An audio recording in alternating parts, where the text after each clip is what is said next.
If you really want to know what makes it go, what takes it high or sends it low down, well, you can work it out if you just learn about the way things work. If you really want to know how it can ride or bump and jump or glide and slide, you ought to take a little look inside the way things work and watch the thingamabob that turns the knob, that makes the jigger jig, that turns the thingamajig, that pulls the trigger, that makes the digger dig. If you really want to know how it can fly without a wing or string to tie with, you find the same simple rules apply with the way things work.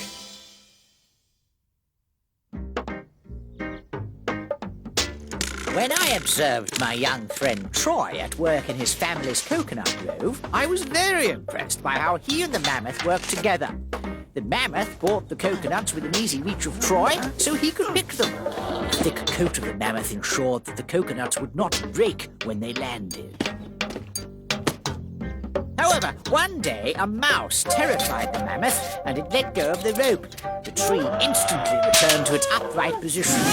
This catapulted the rest of the coconuts far and wide, and Troy with them. Springs come in two shapes. There are coil springs, and there are bending bars called leaf springs, which is what Troy just experienced. When a spring is bent, the molecules on one side are pushed together, while the molecules on the other side are pulled apart. So, once the bending force is removed, the molecules rapidly spring back into their natural places.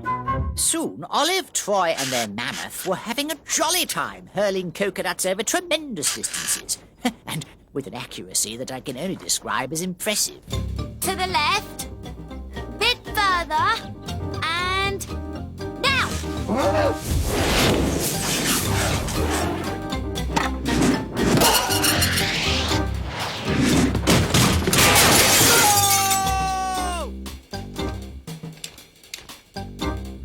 Who did that? Uh-oh. Not bad, no.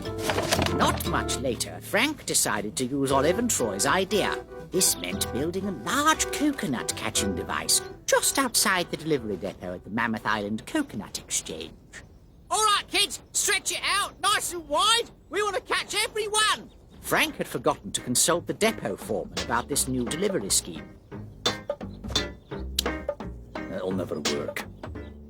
Oh, yes, it will. And what's more, I guarantee it'll double your coconut revenues in just 2 weeks. I'll give you 2 hours. 2 hours? But that's impossible. 2 hours. 2 hours. Done. Just wait till you see this. OK, Pilbeam, let her go. Right, that's our cue. Let her go.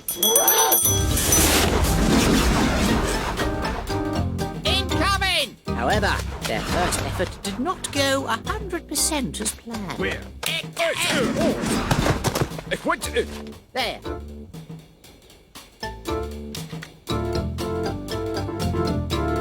After a few technical adjustments, my good friends Olive and Troy managed to deliver coconuts quicker than ever before.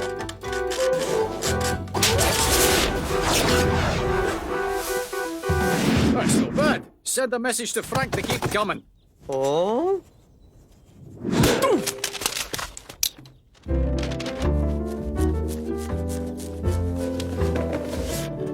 The odd misfired nut notwithstanding, my friends were able to harvest all their own trees and then went on to clear out any coconuts they didn't need from the storeroom.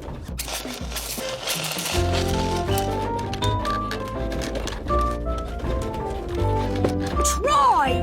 How many times have I told you to shut that door? You're letting the mice in. Don't worry, Auntie Brenda. I'll sort it out. I'd chew you two.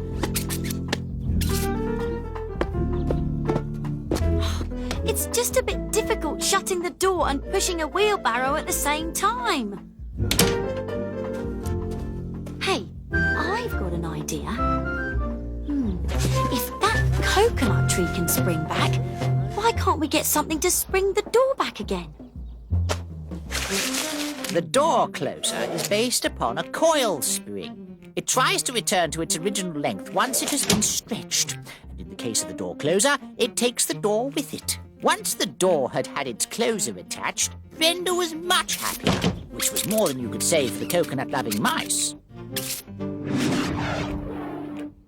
Meanwhile, down at the Coconut Exchange, the foreman received an order from his boss to bring in 800 kilos of fresh coconuts.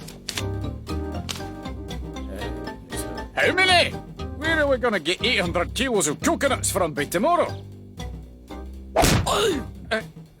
From Frank, of course. Tell him that's how much we need in his 2 hours. 800 kilos? You'll never be able to do that in 2 hours. Of course we will. We can harvest those wild coconuts on the eastern slope. We'll just have to propel them a bit further. But you don't even know how much 800 kilos is. That's all right. We'll weigh them on Brenda's new kitchen scales. Don't be silly. There's no way you can weigh 800 kilos of coconuts on my scales. So what are we going to do then? Don't worry, Frank. I've got an idea. Hellbeam's weighing machine involved placing a huge sack of coconuts on one side of a seesaw and balancing it out with flour sacks. He didn't get very far with this scheme, however. Oh, hold it right there, Hellbeam. Give it straight back. Oh, But it's baking day. Brenda.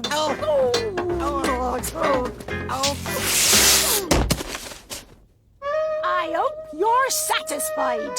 I wonder if there's such a thing as a scale that doesn't use flour sacks.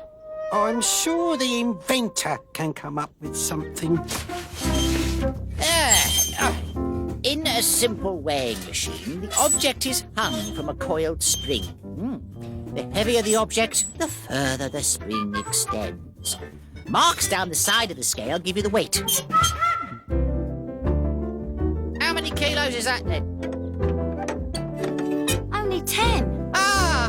Once Frank realised just how huge this order really was, he called for a drastic increase in the coconut harvest. We must climb every mountain. We must search every beach. We must not rest until we have picked every last coconut we can find on this whole island. Where's my tea? But the further they strayed from their target, the more coconuts went wide of their goal. Watch out! Here comes another load! What are you doing? You'll get pounded to pieces! Are you kidding? This is the only place they haven't hit.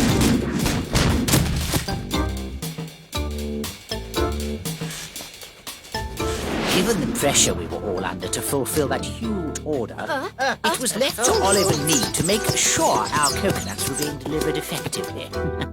We had even invented a special clockwork timer to keep track of the dwindling time.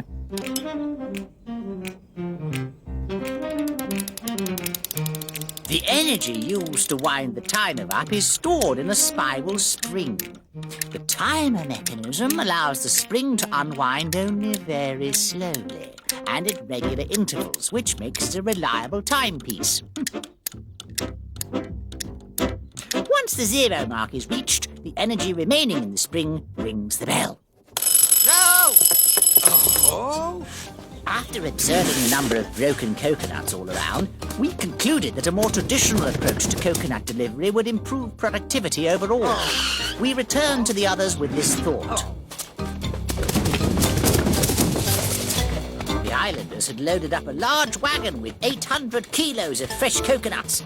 Actually, maybe overloaded was a better description. Can't you drive this cart any more smoothly, Olive? We'll never make our target at this rate.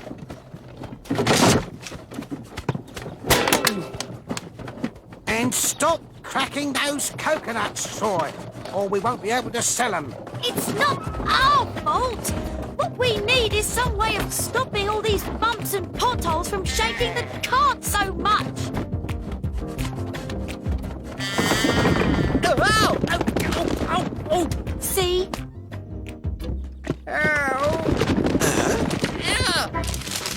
What Olive was talking about was a suspension system, a set of springs that connect the wheel axles to the body of the cart. These springs bend and flex to take up the energy introduced by all those bone-shaking jolts. Unfortunately, being springs, they transferred that energy into bounces, which spelt even more trouble for our coconut cargo.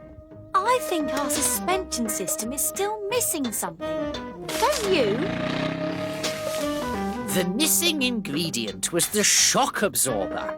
This is a telescopic tube filled with thick oil. Friction between the oil and the moving parts inside slows the movements of the springs and prevents the passengers from bouncing up and down.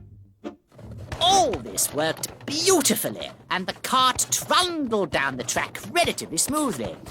That is, until the mammoth suffered a very different kind of shock. Look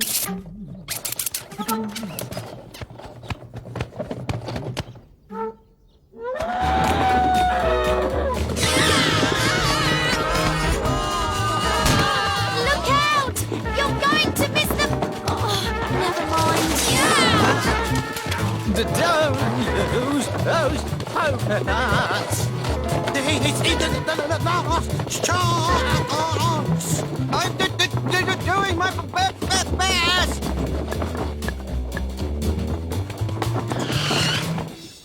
There we go then. 800 kilos of premium coconuts and not a single crack. About time too. What do you mean, not a single crack? We want them cracked. What? Of course. How else are we supposed to get the milk out of them? Not to worry. If you crack them all open now for me, I'll definitely consider paying you something. Don't bother. We're taking these back. Yes, you can't have them. Why not? Because they're not cracked. So where's my order then? There it is. They're all cracked. Go on then, pick them up. They're all yours. No! Quick, get them before the 2 hours is up!